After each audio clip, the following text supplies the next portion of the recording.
বিনা কিছু না, কৃষ্ণ নাম। আমাদের কাছে নিবেদন রইল, আপনি যদি কারোর সঙ্গে সম্বন্ধ তৈরি করেন, তবে আপনার সঙ্গে সে সম্বন্ধ ভালো করবে। কিরকম বলে রাখি, যেমন আপনার বাড়িতে কেউ গেছে, জিজ্ঞেস করছে একটু জল দিন তো, একটা বাচ্চা গিয়ে বলছে একটু জল দেন তো, তৃষ্ণা পেয়েছে, আপনি জল দিলেন। কিন্তু সেই বাচ্চারা যদি বলে কাকিমা, ও কাকিমা একটু জল দাও তো, তখন মনে হবে কি, বাচ্চাটা কাকিমা বলে ডেকেছে, একটু জল দিয়ে আসি। তার মানে কি, সম্বন্ধ তৈরি করলে সম্পর্কটা ভালো হয়। ভগবানের সঙ্গে সম্বন্ধ তৈরি করুন। শুধু সংসারে খেলেন, কর্ম করলেন, টিভি সিরিয়াল দেখলেন আর ঘুমালেন, এটা কিন্তু জীবন নয়। প্রত্যেকের কাছে বলে যায়, শুধু কর্ম করলেন, খেলেন, ঘুমালেন, এটা জীবন নয়। আমাদের জীবন কি বলুন তো? আপনি সংসারের জন্য এত করছেন, অবশ্যই করবেন, কিন্তু সংসার শেষে আপনাকে দাম দেবে না। প্রশ্ন করবেন কেন? আপনি আপনার বাচ্চার জন্য প্রত্যেক দিন ক্যাডবেরি আনুন, 3 দিন আনা বন্ধ করে দিন, বাচ্চা বাবা বলা বন্ধ করে দিন। কেন? এ সংসার শুধু নিতে চায়, দিতে চায় না। মায়েরা, সংসারে যতক্ষণ কর্ম করছেন, সংসার আপনাকে ভালোবাসছে। আপনার শরীরে একটা কঠিন রোগ হয়ে যাক, দেখবেন বাড়ির লোক 10 দিন সেবা করবে, তারপর মনে মনে ভাববে এবার গেলেই বাঁচি। আপনি চলে যাবেন, আপনার ছবিটা দেওয়ালে টাঙানো থাকবে, একটা ফুলের মালা দেওয়া হবে, সংসার যেমন কার তেমন চলবে, শুধু তুমিই চলে যাবে। সেই জন্য আপনাদের কাছে নিবেদন রইল, আপনি সংসারের কর্তব্য কর্ম সব কিছু করবেন, কিন্তু সকাল দুপুর সন্ধে ভগবানকে 5 মিনিট করে একটু নাম করবেন, ভগবানের ধ্যান করবেন, দেখবেন গোবিন্দের কৃপা আপনার হবে। সম্বন্ধের কথা যখন বললাম তখন বলে রাখি, দেখবেন একটা প্রাণী সবচাইতে কম দিন বাঁচে। সেই প্রাণীটার নাম আপনার জানা আছে? সবচাইতে কম দিন বাঁচে মায়েরা, যেমন দেখবেন বসে আছেন, পুটুস করে কামড়ে দেয়, এর নাম কি? পিঁপড়ে নাকি? এই দেখুন, এই যে এতক্ষণে বলেছেন, ঠিক বলেছেন, মানে কামড়ে দিয়ে পালিয়ে যাচ্ছে, তার মানে মশা। এ বাঁচে কদিন? মাত্র 22 দিন। শুনলে চমকে যাবেন, একটা কচ্ছপ কাছিম, সে বাঁচে কদিন? সে বাঁচে 500 বছরেরও ওপর। এবার কাছিম বা কচ্ছপ যখন ডিম পাড়ে, কেউ যদি দেখেন তাহলে দেখবেন নদীর কিনারাতে ডিম পাড়ছে, ডিম পেড়ে গর্তটা করে তার উপরে মাটি ঢাকা দিয়ে, কচ্ছপ কিন্তু খাবারের টানে নদীর কিনারায় কিনারায় চলে যায়। অনেক দূরে কচ্ছপ বসে থাকে, কিন্তু খাবার জোগাড় করার পর যখন চুপচাপ বসে থাকে, তখন ডিমগুলোর কথা ধ্যান করে, মানে বসে বসে ভাবে কটা ডিম রেখেছি, ডিমগুলো কোথায় আছে, এই কথা কিন্তু কচ্ছপটা ভাবে। আপনার শুনলে চমকে যাবেন, গাভী বাছুরের জন্ম দিলে বাছুরটাকে কাছে কাছে নিয়ে ঘুরে বেড়ায়, মানে গাভী ছুটে যায় বাছুরটার কাছে। ছাগল জন্ম দিলে ছাগল ছুটে যায় তার বাচ্চার কাছে। কিন্তু কচ্ছপ বাচ্চা জন্ম দিলে মা থাকে অনেক দূরে, বাচ্চা ডিম ফুটে বের হয়ে বাচ্চাকে কচ্ছপকে খুঁজতে হয় না, বাচ্চাগুলো কচ্ছপের কাছে গিয়ে দাঁড়ায়। কেন? তাদের দুজনের মধ্যে সম্বন্ধ ছিল, মা এবং ডিমের মধ্যে। যদি আধ্যাত্মিক তত্ত্বের দিকে যান, তাহলে আপনাদের একটু বুঝিয়ে দিই, যে যেখানে বসে আছেন, মহাপ্রভুর প্রথম বিয়ে হয়েছিল বল্লভাচার্যের কন্যা লক্ষ্মীপ্রিয়ার সঙ্গে। মায়েরা, শুনলে চমকে যাবেন, মহাপ্রভুর স্ত্রী লক্ষ্মী দেবী, তিনি মারা গেলেন 5 বছর সংসার করার পর, সাপে কেটে মারা গেলেন। দ্বিতীয় বিয়ে হয়েছিল মা বিষ্ণুপ্রিয়ার সঙ্গে, কিন্তু বিষ্ণুপ্রিয়ার সঙ্গে বিয়ে করে যখন বাসর রাতে বিষ্ণুপ্রিয়ার সঙ্গে বাসর ঘরে যাচ্ছে, তখন মহাপ্রভু ওই হঠাৎ চোখ ওঠার মধ্যে পাটা লেগে আঙুলটা ফেটে গেছে, রক্ত বেরিয়ে গেছে। সঙ্গে সঙ্গে বিষ্ণুপ্রিয়া খুঁজে পাচ্ছে না, রাত্রিবেলায় কি করব, স্বামীর পা ফেটে রক্ত বেরোচ্ছে। বিষ্ণুপ্রিয়া নিজের কাপড়টা টুকরো করে কেটে স্বামীর পায়ের আঙুলটাতে বেঁধে দিল। ঈশান জানে না, বাড়ির চাকর, মা সচিমাতা জানে না, কিন্তু একজন একজন জেনে গেল, চোখ যাবেন, বহু দূরে থাকে, তার নাম লোচন দাস ঠাকুর। সে দিন পাঁচেক পরে সে বলছে, প্রভু একবার কাগজে কি লিখেছি পড়ো তো। বলে দেখি কি লেখা আছে। লেখা আছে, প্রভু তুমি বাসরাতে যখন বিষ্ণুপ্রিয়াকে নিয়ে যাচ্ছিলে তখন তুমি হুঁচট খেয়ে গিয়েছিলে, আর বিষ্ণুপ্রিয়া তোমার পায়ে তার কাপড়টা টুকরো করে বেঁধে দিয়েছিল। এটাই আমি দেখ। তুমি কি করে জানলে? তুমি তো এখানে ছিলে না, বহু দূরে থাকো, তুমি কি করে জানলে? বলছে, প্রভু আমি যত দূরেই থাকি আমি যে তোমাকে সবসময় মনে মনে ধ্যান করতে থাকি।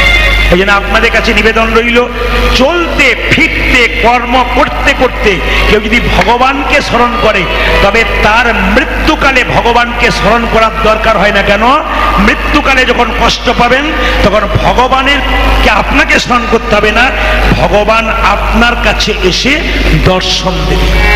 যারা কীর্তন শুনছেন মন দিয়ে শুনবেন, মৃত্যু যন্ত্রণা, মানুষ যখন মরে তখন তার তিন জায়গায় মৃত্যু যন্ত্রণা বেশি জানা যায়। আপনারা শুনে নিন কোথায় কোথায়। একটি হচ্ছে চোখে, একটি হচ্ছে মুখে, একটা হচ্ছে বুকে। যারা ইতিপূর্বে মারা গেছেন তারা অনুভব করে গেছেন, আপনারা দেখেওছেন, কিন্তু আগামীতে যারা মারা যাবে তারা অনুভব করে দেখবেন। শাস্ত্রের কথা, মৃত্যুর সময় মানুষের তিনটে জায়গায় প্রচন্ড যন্ত্রণা। কোথায়? চোখের মধ্যে। আপনার বয়স হয়ে গেছে, আপনি মরে যাবেন, চোখে আপনার ইচ্ছা হলো আমার বড় ছেলেকে একবার ডেকে দেখবো। যখনই বড় ছেলে কাছে এলো, মা এই দেখো তোমার মাথার সামনে বসে আছি। ওই বাবা দেখতে পাচ্ছি না, আমার কালো চোখগুলো ঘোলা হয়ে গেল। যত দেখবার চেষ্টা করবেন, চোখটা যে এত সুন্দর আপনার চোখ, আপনি টুকটুক করে তাকাচ্ছেন, ওই চোখটা তার ভালো কিছু দেখতে পাবেন না, চোখটা ঘোলা হয়ে যাবে, শাস্ত্র বলছে। দুই, আপনার মনের মধ্যে ইচ্ছা আছে আমার ছেলেকে কিছু বলে যাব, শেষ বলা বলে যাব, কিন্তু বলতে যাচ্ছেন, বলা হচ্ছে না। কেন? আপনার গলাতে কফ জমে যাচ্ছে, কথা বেরোচ্ছে না, খালি ঘর ঘর ঘর ঘর করছে, কথা আর বেরোলো না। যখন কথা বেরোলো না, চোখ ঘোলা হয়ে গেল, যমরাজ তখন বুকের মধ্যে চাপ দিতে লাগলো, নিঃশ্বাস প্রশ্বাস নিতে পারলেন না, হঠাৎ আপনার প্রাণবায়ুটা দেহ থেকে বেরিয়ে চলে গেল। আপনাদের কাছে নিবেদন রইল বাবা, মৃত্যু প্রতিটি মানুষের আছে, কিন্তু মৃত্যুর যন্ত্রণা থেকে রেহাই পেতে গেলে হরিদাসের মতো বলতে হবে। হরিদাস এই তিনটে যন্ত্রণা পায় নাই, কারণ হরিদাস যখন মায়েরা, হরিদাসের যখন 80 বছর বয়স হয়ে গেছে আর ভালো করে চলতে ফিরতে পারছে না, মহাপ্রভু জগন্নাথের প্রসাদ তার কাছে এনে দিত, কিন্তু হরিদাস সেই প্রসাদ খেত না। কেন বলুন তো? বলতো, প্রভু আগে আমার নাম জপ হবে, আমার নাম জপ হবে, নাম জপ সম্পন্ন না করে আমি কিন্তু প্রসাদ গ্রহণ করব না। এর থেকে কি শিখলেন মা? আপনি সকালবেলায় ঘুম থেকে উঠে ভগবানের প্রতি কর্তব্য না করে আপনি প্রসাদ গ্রহণ করবেন না, জল গ্রহণ করবেন না। যারা সংসারে প্রকৃত মা, যারা প্রকৃত বাবা আছেন, আপনারা দেখবেন সকালবেলায় ঘুম থেকে উঠে স্নান করে গোবিন্দের চরণে তুলসী পত্র বাতাসা দিয়ে তারপর নিজে সেবা করেন। এটাই তো আসল কর্তব্য। দেখবেন এর মধ্যে কি শান্তি আছে, এর মধ্যে কি আনন্দ। আপনাদের বলতে চাই, কম বয়স থেকে শুরু করুন। হরিদাস বলেছিল, প্রভু মহাপ্রভুকে বলেছিল আমার তিনটে যন্ত্রণা যেন না হয়। কেন হয় নাই? বলছে, প্রভু নয়নে হেরিব তোমার সুচান্দ বদন। হরিদাস তুমি তো দেহ ছেড়ে চলে যাবে, কিন্তু শোনো আমার তিনটে ইচ্ছা আছে। নয়নে হেরিব তোমার সুচান্দ বদন, নয়নে হেরিব তোমার সুচান্দ বদন, নয়নে হেরিব তোমার সুচান্দ বদন, নয়নে হেরিব তোমার সুচান্দ বদন।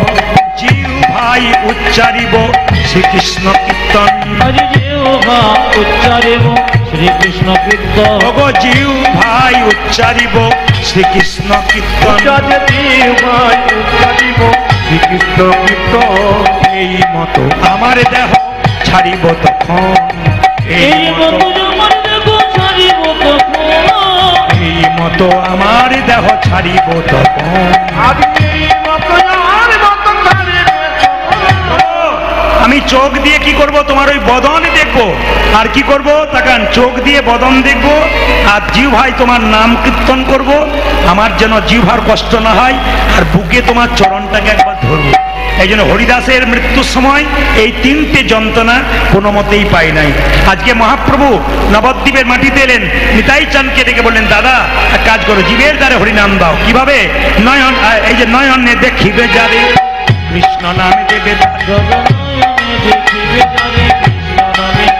ও যে নয়নে দেখিবে যারে কৃষ্ণ নামে দেবে, নয়নে দেখিবে যারে কৃষ্ণ নামে দেবে, যেন জাতির বিচার করো না দাদা, জাতির বিচার করো না দাদা, জাতির বিচার করো না যেন দাদা, জাতির বিচার করো না দাদা, যারে দেখবে নামে দেবে জাতির বিচার করো না দাদা, যারে দেখিবে নামে দেবে জাতির বিচার করো না দাদা, যারে দেখবে নামে দেবে জাতির বিচার করো না দাদা। ওই যারে দেখিবে নামে দেবে জাতির বিচার করো না দাদা। হরিনামে কোনো জাতির বিচার নাই, নারী পুরুষ একসঙ্গে বসছেন কেন? এখানে যাত্রা নাটক হলে কিন্তু মাঝখানে বাঁশের বেড়া দিত, একদিকে নারী একদিকে পুরুষ। হরিনাম হচ্ছে মহাপ্রভুর কৃপায়, কামের ব্যাপার নাই, প্রেমের ব্যাপার আছে, তাই সবাই একসঙ্গে বসেছেন। নিতাই চাঁদ বলছে যদি কেউ হরিনাম না নেয় তখন কি করব? দাদা প্রথমে ধরিবে হাতি, যদি না চাই নাম। দাদা প্রথমে ধরিবে হাতি, যদি না চাই নাম। এখন নিতাই চাঁদ কত দয়াল, বলছে যে নিতাই চাঁদ মহাপ্রভুকে বলছে যদি কেউ হরিনাম না নেয় তখন কি করব? বলছে দাদা প্রথমে কি করবে জানো? হরিনাম নেবে না, তাকে জোর করে দেবে। কিভাবে? প্রথমে ধরিবে হাতি, যদি না চাই নাম। দাদা গো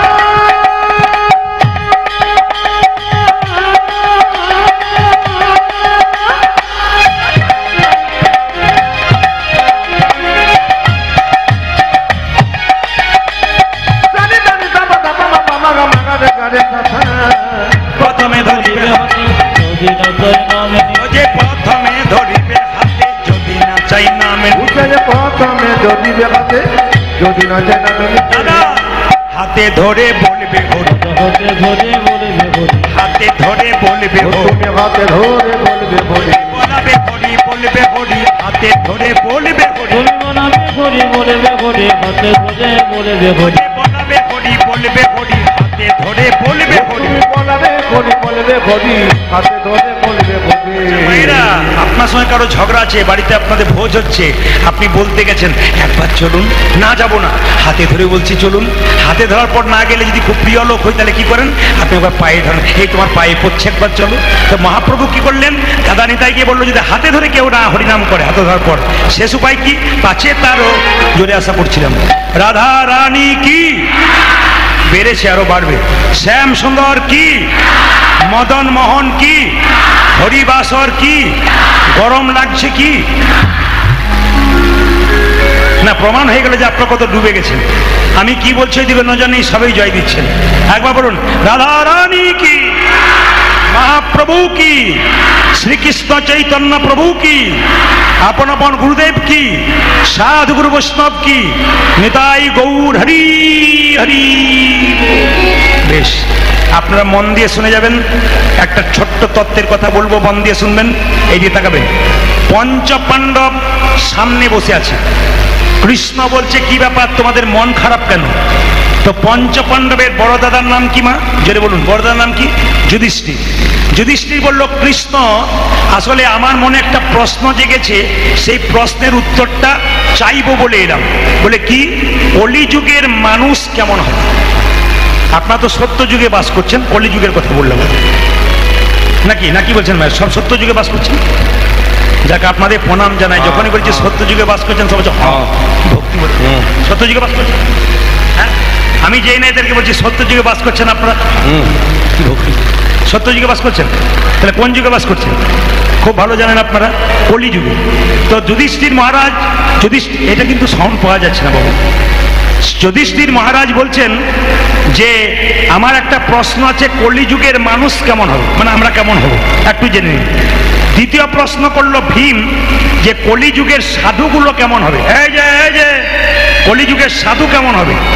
তৃতীয় প্রশ্ন করলো অর্জুন যে কলিযুগের মা বাবা তার ছেলে মেয়ের সঙ্গে কেমন ব্যবহার করবে। 4 নম্বর প্রশ্ন করলো নকুল যে কলিযুগের ছেলে মেয়েরা আবার তার মা বাবার সঙ্গে কেমন ব্যবহার করবে। এইদিকে কলিযুগের ছেলে মেয়েরা তার মা বাবার সঙ্গে কেমন ব্যবহার করবে।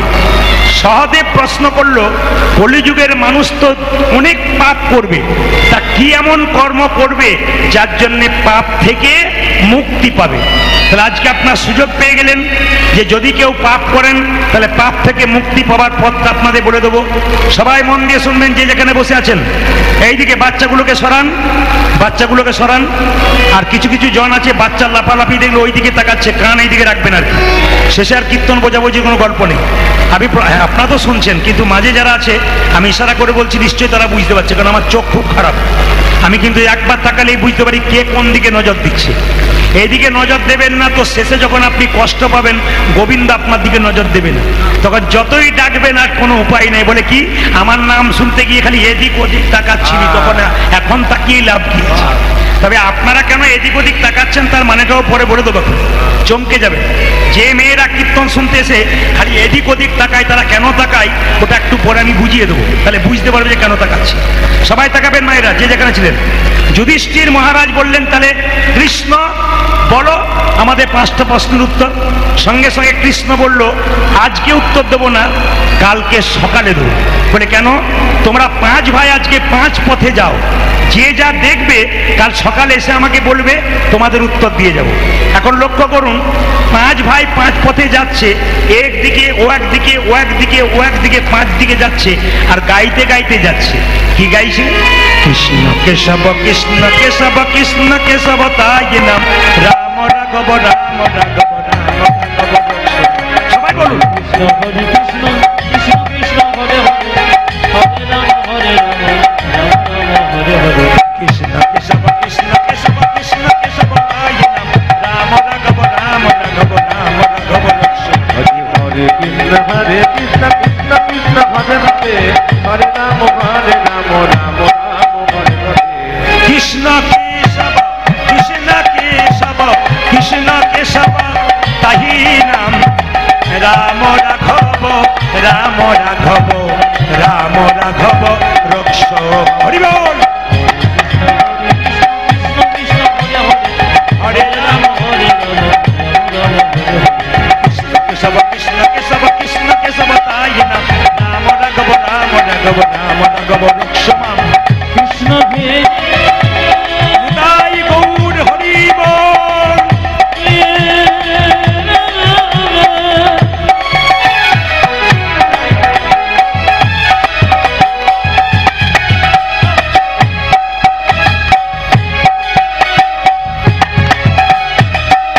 কৃষ্ণ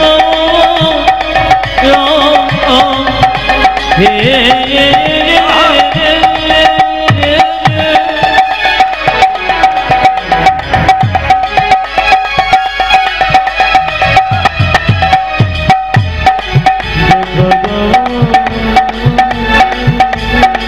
রাধে।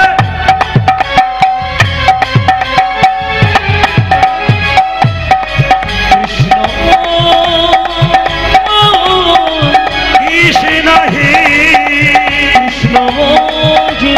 কৃষ্ণ হে কৃষ্ণ হে।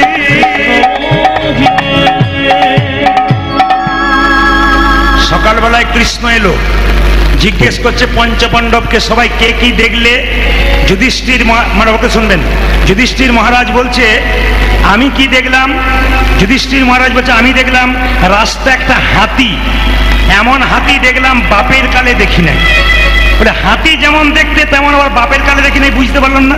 বলছে হাতিটা সব ঠিক আছে, 2টো কান, 2টো চোখ, একটা লেজ, কিন্তু মুখ 2টো, সুর 2টো দেখলাম। কেন দেখলাম? সঙ্গে সঙ্গে কৃষ্ণ বলল, তোমার প্রশ্ন কি ছিল? যুধিষ্ঠির মহারাজের প্রশ্ন কি ছিল? কলিযুগের মানুষ কেমন হবে? কৃষ্ণ বলল, ওটা হাতি নয়, ওটা কলি। বলে কেন? কলিযুগের মানুষের 2টো করে মুখ হবে। এইদিকে এইদিকে, কলিযুগের মানুষের 2টো, অনেকে দেখছে, তাহলে আমার 2টো হয়ে গেল। 2টো করে মুখ, না না এখানে নয়, একটা ভেতরে একটা বাইরে। প্রমাণ দিয়ে দিই, রামবাবুর সঙ্গে শ্যামবাবুর বাজারে দেখা, শ্যামবাবুকে রামবাবু বলছে, আপনার মতো মানুষ হয় না, আপনি মহান মানুষ, আপনাকে দেখলে আমার ভক্তি জেগে যায়। শ্যামবাবু বললেন, আপনাকেও খুব ভালো লাগে। শ্যামবাবু যখন চলে গেল তখন রামবাবু বলছে, তুমি যতক্ষণ না মরছো ততক্ষণ তোমার পেছনের জায়গাটা আমার হচ্ছে না। বুঝতে পারছেন তো? মানে মুখ মে রাম নাম, আর বগল মে কি ছুরি। মানে আপনার সঙ্গে দেখবেন অনেকেই ভালোভাবে কথা বলবে, দিদি তোমার মতো মানুষ হয় না, আর পাশে বলবে এর মতো বাজে লোক হয়। তার মানে কি দুটো মুখ, একটা ভেতরে মানুষ। ও মায়েরা, ভগবানকে সাধনা করলে 1-2 বছর করে পেলেও পেতে পারেন, কিন্তু কলিযুগের মানুষকে চেনা বড় দায়। এ কেমন 10 বছর থাকলেও বুঝতে পারবেন না। একই বিছানায় শুয়ে আছে দুজন, কে যে কার কতখানি বলা মুশকিল। এ একদিকে মুখ করে, ও একদিকে মুখ করে, ও একজনের কথা ভাবছে আর একজনের কথা। না না, এরকম ঘটছে আর কি, এটা কলিযুগে ঘটবে। আচ্ছা আচ্ছা, ভীম তুমি কি দেখলে? ভীম বলছে আমি দেখলাম হঠাৎ নদীতে একটা মরা গলা জীবজন্তু আসছে, ওই একটা ময়না পাখি ঠুকরে ঠুকরে খাচ্ছে, কিন্তু ময়না পাখিটার গায়ে হরে কৃষ্ণ নাম লেখা। এটা কেন দেখলাম? কৃষ্ণ বলল, তোমার প্রশ্ন কি ছিল? কলিযুগের সাধু কেমন হবে? বলছে কলিযুগের কিছু কিছু সাধু তোমার দরজায় গেরুয়া বস্ত্র পরে তিলক মালা নিয়ে নিতাই গৌর হরিবোল বলে দাঁড়াবে, খোঁজ খবর নিয়ে দেখবে কোথাও চুরি করেছে, ডাকাতি করেছে, 10-12টা মার্ডার করেছে, তারপর সাধু সেজে দাঁড়িয়ে গেছে। সবাই নয়, কিছু কিছু। তাহলে প্রশ্ন করবেন, প্রদীপ বাবু কাল থেকে কোনো সাধু এলে তাকে প্রণাম করব না? কৃষ্ণ বললেন, যদি তোমার দরজায় কোনো সাধু আছে, কি করে এলো দেখে লাভ নাই, তোমাকে 3 বার প্রণাম করতে হবে। মায়েরা, সাধুকে 3 বার প্রণাম করবেন কেন? আপনার দরজাতে সাধু বাবা যে আপনার দরজায় এলো, ওই যে নিতাই গৌর হরিবোল বলল, সাধু বাবাকে নয়, ওই হরিবোল ধ্বনিটাকে একটি প্রণাম দাও। দ্বিতীয় প্রণাম কেন দেবে? সাধু বাবা যে গেরুয়া বস্ত্র পরে আছে ওটা ত্যাগের প্রতীক, সাধু বাবাকে নয়, ওই ত্যাগের প্রতীক গেরুয়া বস্ত্রকে একটি প্রণাম দাও। ও মায়েরা, একটা প্রণাম কেন দেবেন?